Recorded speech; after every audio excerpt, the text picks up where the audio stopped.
তাদেরকে সুপর্দ করেন এবং আমরা আইনের কাছে দাবি জানাই, আমাদের স্পষ্ট দাবি তাদের বিরুদ্ধে অবশ্যই কঠিন বিচারের আওতায় এনে তাদেরকে কঠিন শাস্তি প্রদান করতে হবে, যেন পরবর্তীতে আর কেউ এমন কিছু করার সাহসটুকু না পায়। এবং আমরা হুঁশিয়ারি করে দিতে চাই, এই বাংলাদেশে কোনো রকম সিন্ডিকেট চাঁদাবাজ তাদের কোনো জায়গা হবে না তাদের বিরুদ্ধে অ্যাকশন হবে।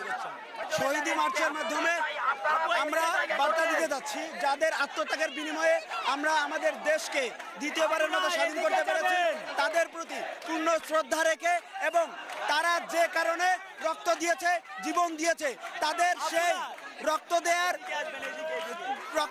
যে কারণে দিয়েছে, যে বৈষম্যহীন বাংলাদেশ বিনির্মাণের জন্য রক্ত দিয়েছে, আত্মোৎসর্গ করেছে, তাদের সেই আশা, তাদের সেই স্বপ্ন পূরণের জন্য বৈষম্য ছাত্র আন্দোলন সহ বর্তমান সরকার কাজ করে যাবে। এবং এই বার্তাটা আমরা বাংলাদেশের সকল মানুষের কাছে পৌঁছে দিতে চাই।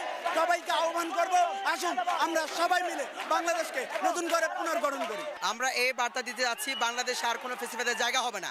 আমরা ফেসিবাদ মুক্ত একটি বাংলাদেশ চাচ্ছি, যেখানে আমরা আন্দোলন সংগ্রামের মাধ্যমে বৈষম্য ছাত্র আন্দোলন প্ল্যাটফর্ম থেকে এই ফেসিবাদকে আমরা ভারতে পাঠিয়ে দিয়েছি। আমরা সকল শহীদদের বিচার নিশ্চিত করার জন্য আজকে এখানে সমবেত হয়েছি। কোনো অন্যায়কারী, কোনো বুলেটবাজ, কোনো অস্ত্রবাজ এই বাংলাদেশের জায়গা হবে না। তাদেরকে আমরা অবশ্যই বিচারের মুখোমুখি করবো ইনশাআল্লাহ।